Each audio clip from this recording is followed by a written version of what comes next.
बिस्मिल्लाहिर्रहमानिर्रहीम। Ladies and gentleman, अस्सलामुअलैकुम वरहमतुल्लाहि वबरकातुहू। नाज़रीन इकराम, आज की इस वीडियो में हम कुरान करीम के चैप्टर नंबर 22 सूरह हज के वर्स नंबर 3 और वर्स नंबर 4 पर डिस्कशन करने जा रहे हैं। आप सबसे गुजारिश है कि अगर आपको हमारा मैसेज पसंद आए तो हमारे इस पैगाम को अपनी कम्युनिटी के दीगर अफराद तक भी शेयर कीजिए और इस कार खैर में हमारा साथ दीजिए। तो आइए बिना टाइम वेस्ट किए अपने आज के इस यूनिक से टॉपिक की जानिब बढ़ते हैं। Ladies and gentleman, if we look at these verses तो हम सब जानते हैं कि ये आयात नुज़र बिन हारिस की वजह से नाजिल हुई हैं।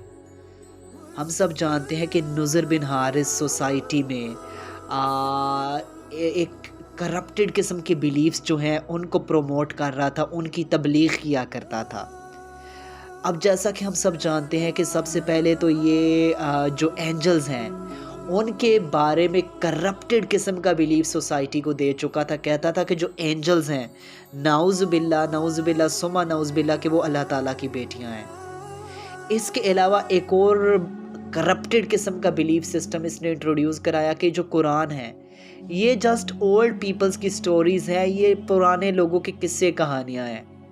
इसके अलावा इसने सोसाइटी में ये भी बिलीफ सिस्टम इंट्रोड्यूस कराया कि जो मरने के बाद, मौत के बाद दोबारा ज़िंदगी का कहा जाता है, लिहाजा ये सिर्फ बातें हैं, अफसाने हैं, ऐसा कुछ भी नहीं होगा।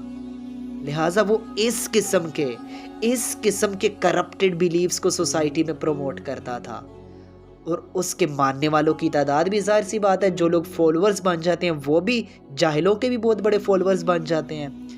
लिहाजा इस आयत से इन वर्सेस से हमें जो लेसन मिलता है, अल्लाह ताला फरमा रहे हैं कि बेशक ये जो कुछ करते हैं ना, ये शैतान के फुटस्टेप्स को फॉलो करते हैं, ये शैतान के फॉलोअर हैं और शैतान इन्हें जहन्नम की तरफ लेकर जाएगा।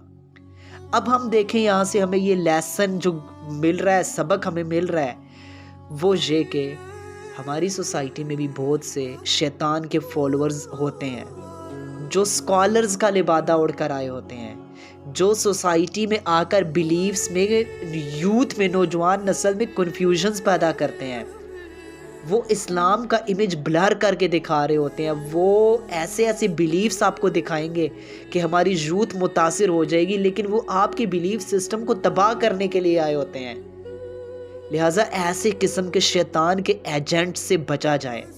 ऐसे किस्म के जो शैतान के एजेंट्स होते हैं, इनके सेमिनार्स में जाने से अवॉइड किया जाए, इनके लेक्चर्स में जाने से अवॉइड किया जाए।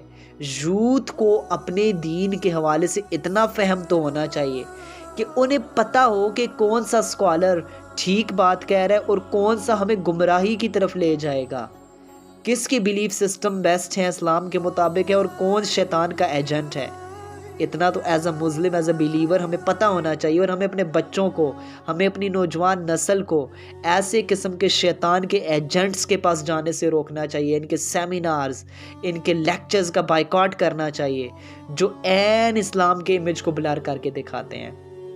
और बिलखसूस मैं अपनी आवाम से, अपनी पब्लिक से यहाँ ये भी कहना चाहूँगा कि ऐसे किस्म के फेक, जाली किस्म के पीरों के पास जाने से भी अवॉइड किया जाए, जो सरासर इस्लाम के इमेज को ब्लर करके दिखाते हैं, जो इस्लाम के इमेज को ब्लर करके दिखाते हैं।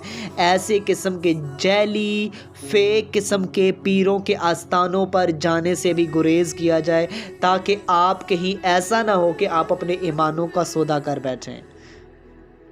और लिहाजा इसके अलावा नुज़र बिन हारिस के वाक़े से हमें ये भी सबक मिलता है कि हमारे यहाँ सोसाइटी में जो लोग दीन के बारे में आपस में डिबेट्स करने लग जाते हैं, नॉलेज ही नहीं होता, वो ना स्कॉलर होते हैं, ना आलिम होते हैं, ना कोई दीन का बेसिक नॉलेज ख़ास होता है, और बैठते हैं तो आपस में दीन के बारे में डिबेट्स करने लग जाते हैं। फिर वो लड़ाई झगड़े बनते हैं, फितना फसाद होता है, बात मार धाड़ तक आ जाती है। तो खुदारा नॉलेज के बग़ैर इस्लाम पर, दीन पर किसी किस्म की कोई डिबेट ना कीजिए। जब आपको नॉलेज ही नहीं है तो फिर क्यों आप जिस महफिल में, जिस गैदरिंग में भी बैठते हैं, उधर आकर आप इस्लाम के बारे में मुनाजरे करने बैठ जाते हैं। آپ کو اس لیول کا نالج ہے ہی نہیں، جب اسکالرلی لیول کا نالج ہی آپ کے پاس نہیں ہے تو آپ اسلام کے حوالے سے ڈیبیٹس نہ کیجئے کہ کہیں آپ منہ سے ایسے الفاظ کہہ بیٹھیں کہ آپ کے ایمان کو خطرہ لاحق ہو جائے۔ تو لہٰذا نالج کے بغیر اسلام پر کوئی ڈیبیٹ نہ کیجئے۔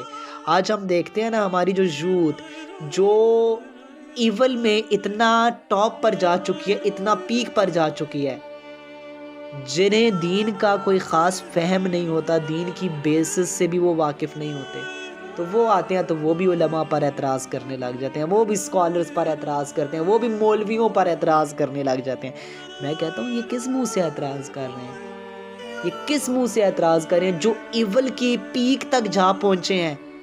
لہٰذا یہ ان علماء پر، ان انبیاء کے وارثوں پر کس منہ سے اعتراض کر رہے ہیں؟